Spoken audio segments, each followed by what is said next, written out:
Welcome to the Modern Digital Enterprise, the digital transformation podcast from Anexinet, where we discuss a variety of topics that enterprises grapple with as they modernize and transform their IT and business operations. Today, we're talking with Robby Paul, a new member of the Anexinet family by way of our recent acquisition of Light Networks. So, Robby, welcome. Thanks, Glenn. Good to talk to you. Yeah. Before we get into today's topic, which is one that everyone will have a little bit of personal experience with on the customer side at the very least, could you tell us a little bit about yourself? Sure, absolutely. Grew up in South Florida, and I've been married for almost 28 years, have two older children who are collegiate, and my wife and I are recently experiencing empty nesthood. So we're traveling a bunch and having fun. Oh, very nice. That's awesome. My daughter is a senior in high school, and she's going through all the college app stuff. So we're going to be right behind you. Yeah, it can be a stressful time when your kids leave the house. Okay, so speaking of stressful time, there's the time when you actually need some help from whatever vendor that you're dealing with, whether it's an airline, a hotel, or just a piece of software that's not working the way that you want, and you got to try and get in touch and get a little bit of help. So today, we're going to talk a little bit about call centers, which, again, from the customer side can be kind of stressful and sometimes a little bit annoying. So I will try and keep this, more on the rails and not make it like my personal little rants, but we'll see how that goes. So Robby, you've been working with enterprises to try and optimize or even radically reinvent their call center operations for years. But before you help us understand like where the opportunities for improvement lie, I just want to see if my own personal experiences are representative of a lot of the problems that you commonly find. Stop me if you've ever heard any of this stuff. Let me know if there's stuff that I've missed. I suspect I've heard a lot of them. Yeah. So number one is the maddening and often excruciatingly long IVR prompts list. And then having to remember, wait, no, that's actually not what I wanted. The one that I wanted was the one Should I wait until the end where I need to, listen to the menu again? Yes, That's a good one. And then on a related note, the fact that I don't know how many times you have to actually scream representative into the phone before it actually realizes that you want to talk to a human. Also related to this is once you've figured out what path that you think you want to go down, very, very long wait times. And of course, as you move across the chain, having to identify yourself with whatever sort of personal information, your little secrets, answers to your question, like, what was your favorite band growing up? 700 times, or at least somehow that it feels. And then once you actually get to someone, they have no idea any of the information that you've put in before. That's just a couple. Those are all very common and very frustrating. Yeah. I guess the good news is, or sadly, it's really easy to address a lot of that. It requires a little bit of effort and planning and forethought. But, the truth is that if you as a company really care about your client and, you want them to have what we look for is a frictionless experience. And you mentioned the word call center, and it's kind of shifted to contact center over time because truthfully, what we're looking to be able to do is meet our client where they are today. So it may be that I don't want to call you, I want to text you, or I want to chat, or I want to utilize some other medium other than that. I want to use WhatsApp or Apple Business Chat or something along those lines. All those things are capable.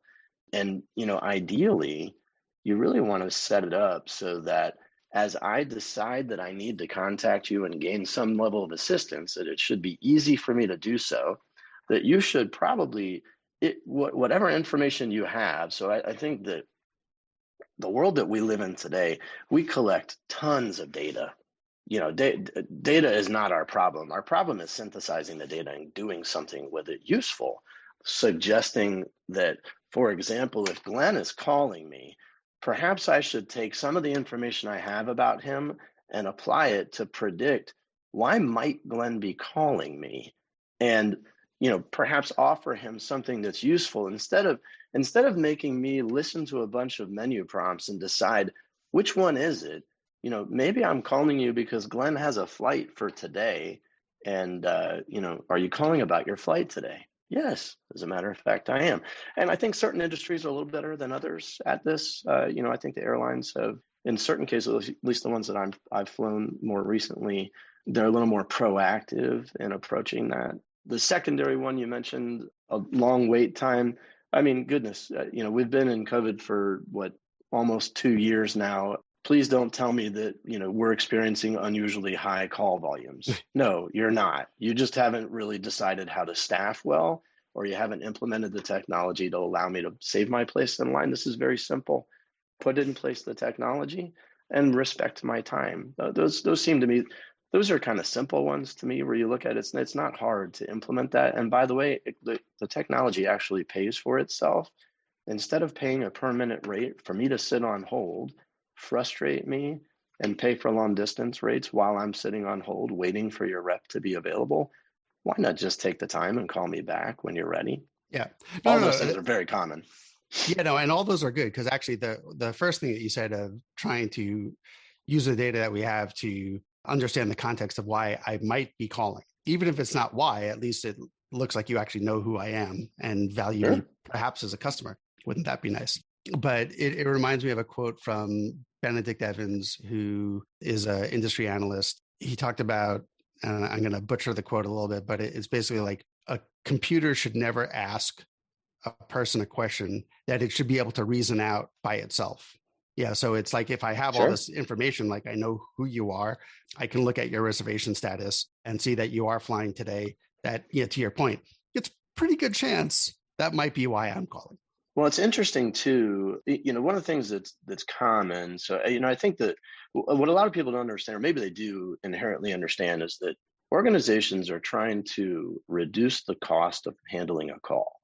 And in so doing, they're trying to automate certain tasks that should be simple, but depending on the mechanism that you use to do that, it can be a positive customer experience or a frustrating one.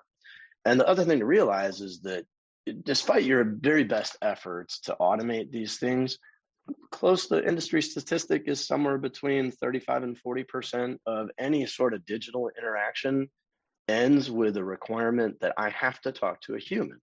If I have to talk to a human, now I'm transferring medium. And here's where it gets really frustrating, is that I've spent time in your IVR, I've given some level of information, I realize that I cannot solve my problem. Now I need to talk to an agent. In your example, you're saying representative. I say that much louder. Yes, just so you know. And angrier.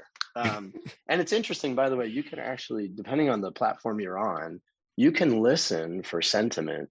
How frustrated is your caller? Not just to a live agent, but you can actually listen to it during the IVR. Just interesting point, sidebar note.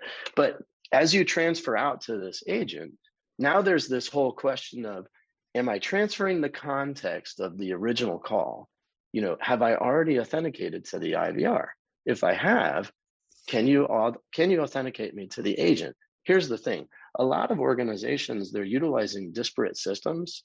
And when they're doing that, they're not properly networked, or they don't have the capability to be networked at all. So you have this separate siloed application, as opposed to working with a complete tech stack that is all integrated, that would allow you to gracefully transfer from one medium to the next and potentially back.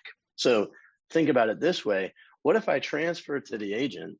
They actually know who you are. You're already authenticated. They help you with your thing, and they say, hey, would you like me to text you that information? Yeah, that'd be awesome, because I'm on the road. And then I can look at it later. So those are all things that you can do, but you have to spend the time up front identifying what is it that we're trying to solve for, and really spend the time evaluating my current environment. And a lot of the engagements that we start with, we're an engineering-led company, as you know, and a lot of that starts with a strategic kind of discovery session that says, what is it that we're trying to accomplish? And once we have where are we headed to, let's identify where we are and what's the gap between the two, and then how do we tactically plan to get from where we are to where we want to be.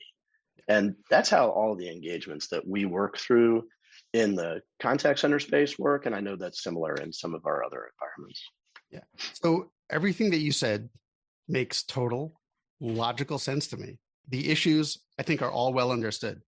The paths to trying to address some of those issues seem fairly, like I said, logical, straightforward. But the same problems have existed at contact centers for decades.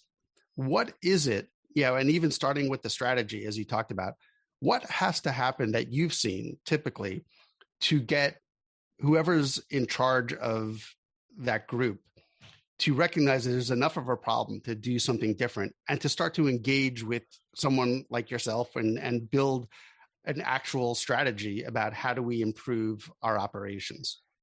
Yeah, it's a fair question. I think that for years the contact center was largely viewed as a cost center, and I think that's just shifting. If you believe what you read, the average consumer now values a customer experience above all else, and they are choosing to be loyal to brands that are, respectful of them, that they enjoy doing business with.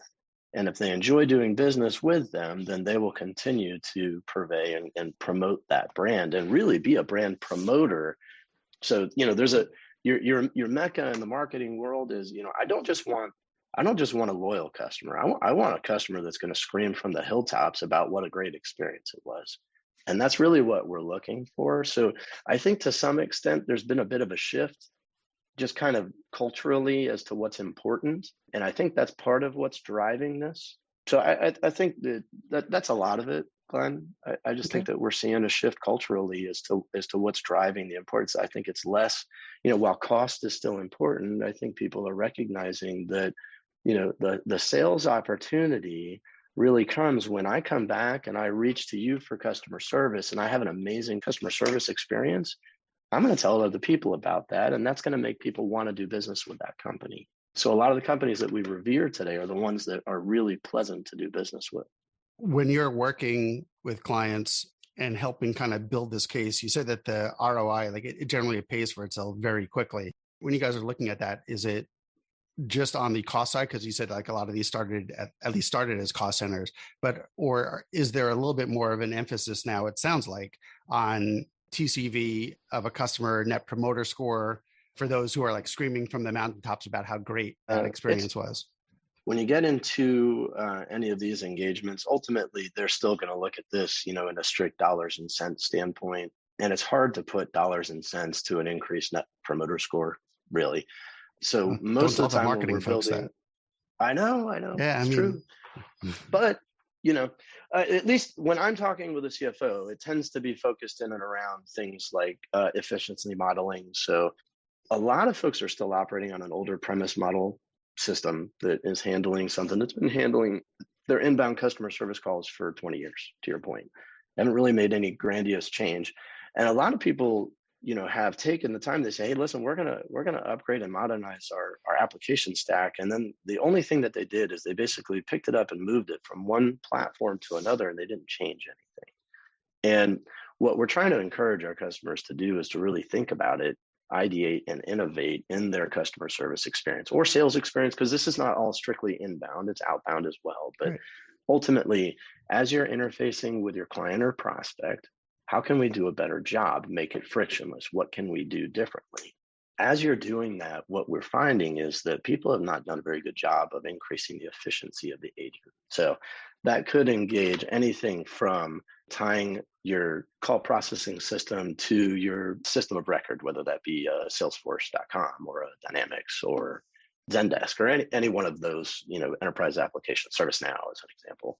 Any of those, tying those together, you can start to drive efficiency at the agent level and pull, and it sounds silly, but you start to measure this in seconds. Well, if you're a larger organization handling millions and millions and millions of calls, that really starts to add up and it really offsets the overall investment in the technology of what you're utilizing to do that. And these are just basic things. We haven't really gotten into anything fancy yet where, what about the ability to really do some coaching for your agents? So we can evaluate, we typically would recommend, so historically people would record all their calls and they would randomly choose 5 to 10% to evaluate from a QA standpoint. Sure. How do you know you got the right 5 to 10%? I mean, you just did a random sample. Wouldn't it be better if I said, hey, I want to review all the calls that referenced a particular product, or, that the client said something, X, Y, or Z, or I want to sample calls where I want to see any calls where we didn't read a particular disclosure. All of those things you can do because we can record all of the calls now, and you can do scientific sampling. And I don't mean scientific like meaning randomized. I mean scientific like saying, I want to be explicit and prescriptive about what is it that I want to look at, and then identify, did the rep do a good job or not? Was the customer frustrated? Were they happy? And you can identify based on the words they use, the tone, the volume, like you said. If I yelled representative, I'm upset. If I speak quickly, I'm upset. If I have a regular tone and pace, maybe I'm not. And you start to evaluate and say, hey, these are the calls that I want to investigate, and these are the ones that we're going to utilize to actually coach our agents, things like that. There's a lot that we can do that will really help in kind of improving the overall customer experience. That's one. One of the other things is that workforce management is a lot of people are managing their contact center staff on a spreadsheet. For right or wrong, there is a way to do it, but it's not terribly effective at modeling. So what we do is we utilize applications that allow us to take historical trending volumes for that organization and then predict out forecasting models that say, hey, based on the traditional cyclicality of your business, we believe that, hey, if you're in retail, and some of these are obvious, right? So I know that the traditional e-tailers are going to be crushed in the latter half of the year, right? And then they're going to be super light in, Q2, Q3. Most businesses have some level of cyclicality, and that starts to reveal itself as you start to feed that historical data in. And you can get more accurate with your staffing models to make sure that you don't have, who guessed it, excessively long hold times. So all stuff that we focus in on.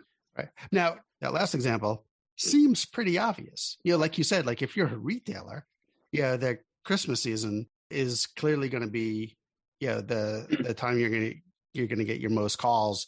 Just like I would think that for most businesses, my call volume during the day is going to be a lot higher than it is at 3:00 in the morning. So a lot of these staffing things that you refer to seem pretty dead obvious. Like why are the whether or not you're using an Excel spreadsheet or an abacus, it seems like some of those shouldn't be such a surprise to people. Yeah, I don't know that it's a surprise so much as the applications have come a long way over the last several years. They're very advanced, and they've also come down from a accessibility standpoint. Historically, they were something that made sense for someone with maybe a 300 to 500 agent population and above. And the cost of those have come down considerably, making them accessible to, smaller contact centers that, may not have been able to afford them previously. So that's probably the simplest of that. I don't think that it's a surprise to anybody that if you had a system that was, capable of doing forecast modeling, it would be better than guessing. Having it in there and then making sure that all that call volume is integrated into your call processing system, all those things are important. Also, what you're talking about in terms of providing the coaching and such, and the 20-year-old systems that people have been working on that are, then historically on premise as opposed to in the cloud. How much of sort of the lift from just doing things better is based on identifying new processes or creating some of those coaching tools, or are there limitations of, because it's a 20-year-old system, which granted there have been release after release after release over the years to enhance that. Is it just that people aren't getting enough out of the tools that they have because they haven't been thinking about it kind of the right way? Or is it that some of these newer, maybe the cloud-based tools just have new capabilities that weren't available previously? Well, it's probably a combination of both. The thing that a lot of people don't recognize with a premise-based system is that, and I don't want to utilize individual vendor names, but call it brand X, is a call processing system. It is a limited system and it does a certain set of things. And then in order to support the business requirement, businesses started building adjacent technologies and bolting them on to the call processing system. So it's not uncommon for a premise-based system to be really a conglomerate of 8 to 10 different applications that are all tied together. And if you want to upgrade them, and by the way, they're all provided by different companies. So if you want to upgrade something, you need to upgrade all of them in a particular sequence. Because if you upgrade one without upgrading the other, then you break that connection and you're no longer able to QA your calls, as an example. You're not able to record, or you're not able to do, send out post-call surveys or whatever it is that you might be doing. So the process of upgrading a premise-based application becomes very complex and very expensive. So to some extent, I believe there's an undercurrent that is really, it's lagging technology because it's so difficult and painful and expensive to upgrade. Secondarily, all of these providers have been investing all of their dollars into their cloud-based platforms because it's easier to upgrade them, keep them upgraded, and they upgrade the platform for you over time so that you can simply ingest and utilize those newer features as they come along. So, I don't know that it's exactly because they're premise-based, but, to some extent, I think that the advent of cloud technologies and the way that they're implemented does kind of lend itself to an easier onboarding of newer technologies that you can take advantage of. And so along the same lines, because integration seems to be what you were describing, a primary challenge, because there are so many different systems that are part of the overall solution. Are the cloud systems just inherently, because maybe they've embraced API, or they're investing more in building out their APIs to the different systems, that if you had to make those upgrades, that enhancing the integration all across that chain is easier? Or is it that they're now building in some of those other features that used to be a separate system into it's really, they're built as a single stack. So if you go back 5 or 6 years ago, maybe a little bit longer, the initial cloud implementations were very much like a premise-based implementation, except it was in cloud. So think of it as like a co-located environment, and they would take care of the upgrade for you. What has happened over the last 6-7 years is those applications have been rewritten in a microservices architecture approach, meaning I now have all of these things that are pre-integrated, and they can be upgraded in sequence at the time that they want without impacting, other things that are happening within the application stack. So the answer is, it's really a full stack. When you look at it, it includes all of the features that you're thinking about, or that the business would require, that used to be provided by different providers, are now part of a single application stack that you would consume on a usage basis. Yeah, no, it makes a lot of sense. So I just want to kind of go into a couple of other areas that there's opportunity for improvement. And one that you talked about a little bit before was, omnichannel, and sort of meeting the customer, where they are, whether it's over iMessage or WhatsApp or some other channel. Let me just say that again, I'm going to go from my personal experience. There was a time, recently, we were flying in an airline. There was my for whatever reason, my wife's known traveler number didn't make it into, didn't stick in the reservation, even though my daughter's and mine everything was there. And so when I went to call, they were like, it's a 10-hour wait. So I went to the chat, on my mobile device, which ended up going over to the Apple Business Chat, to resolve that, I don't know, in maybe 15 or 20 minutes. Now, how much of it is meeting me where I want to be versus, is there a move to try and push people towards other methods rather than making the phone call? Well, that's organization by organization. I'll say this: so as an example, a chat agent can typically handle a good one on average. Let's say 4 chat streams at a time, and a call is very much one-to-one. Sure. So when you think about the efficiency of the agent and the ability to take on and ingest a number of different things at the same time, chat is far more efficient, allowing them to service more requests in a shorter period of time. I'd tell you, I'd be lying if people don't want to limit voice-based interaction based on what I hear. As I talk with clients, they want to push digital. I think they want to push digital because they feel like that's the way the average customer wants to be serviced. But I think that you'll find that there are some organizations who want to push digital at all cost, and good luck finding a telephone number to call them, right? There are others who, no examples, right? But there are some organizations who push it as that first, and then if they're good at it, they offer you a path to a live agent if it's a requirement. And I think that those are the organizations that are going to serve, the customer need the best, and, where you're going to have the best experience overall. And, again, I don't favor organizations that force me down a digital route and there's no way to call them. Sometimes you need to call. By the way, what if you're driving? Let's say I'm driving, because I spend a lot of time, traveling. If I have to wait until when? Maybe after hours when I can sit still and do a digital interaction. What if they're not on anymore? Now what? So I think a mix is ideal, but I do think that there's definitively a trend to push more and more digital. And if you think about it, all of those requests, anytime they're reaching out to you, they started somewhere on the web, most likely. At the very least, they had to look up your number from Google or from whatever their preferred browser is.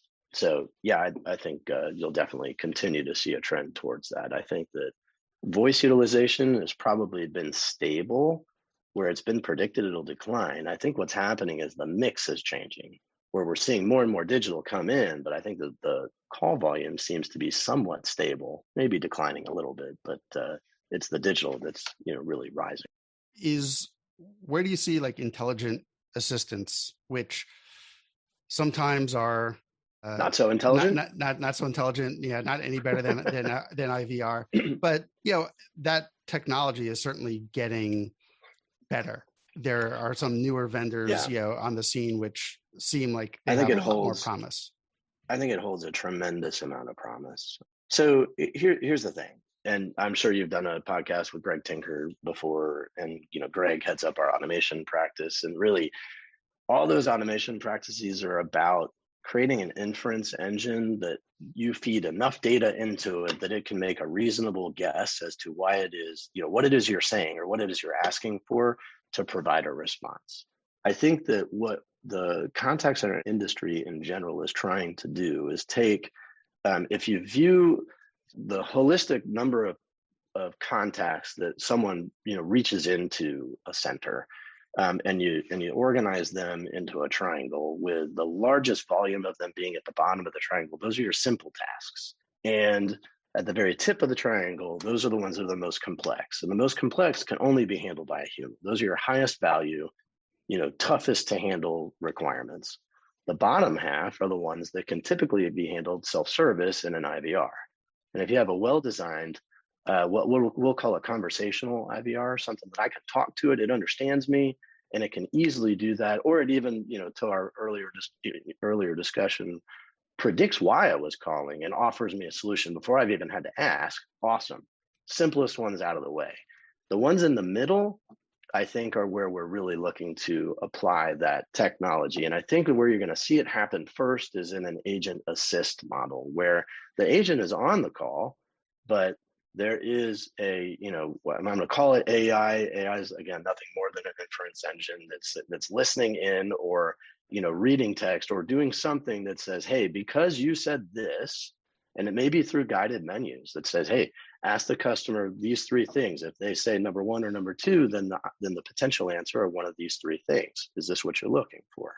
I believe that it's going to continue to get better as our compute processing costs come down, as the inference engines grow in complexity and maturity. You're going to find that they're going to be more adept at offering the agent what you need. And at some point, you'll find that the agent begins to be extracted from the conversation, and you can actually have an unattended chatbot that does a really good job. So over time, I think that what we'll do is crawl up the stack so that you're seeing, slightly more complex issues being solved through some level of automation. That's where I think that's all going to head. Yeah, and the assisted style that you talked about, that's basically where you've got systems that have like next best action. That's something Correct. You have to say very slowly, because that, yes, although I stumble on that phrase, but yeah, next, oh, now I got it too. It's catching. Next best action is, I think that is something that everybody is really driving for and what they really want. It's all dependent on real-time transcription. So you got to be able to ingest the call, real-time transcribe it, evaluate it, and make a recommendation. You can do it that way, or you can do guided questions. So that's sort of the same kind of, conceptually, it's the same thing. Really, what we're trying to do is we're trying to take context from our conversation. Glenn said this, he likes the color blue. Awesome. Because you like blue, you probably like X, Y, or Z. Would you like to look at this if I'm in a sales scenario? Or I'm troubleshooting a problem and he said X, Y, or Z, have you considered or have we started to kind of go down this path? And those are really, ultimately we're taking context from a conversation and applying knowledge to that. And how do we do that? That's through, ultimately evaluating the data that we've collected over time. So again, we're back to data. So we're constantly collecting data. We need to be feeding that data into an engine that allows us to appropriately define what is it and why are they calling, what's the possible solution, and presenting those things quickly. And the better that those engines get, the less likely you require a human interaction.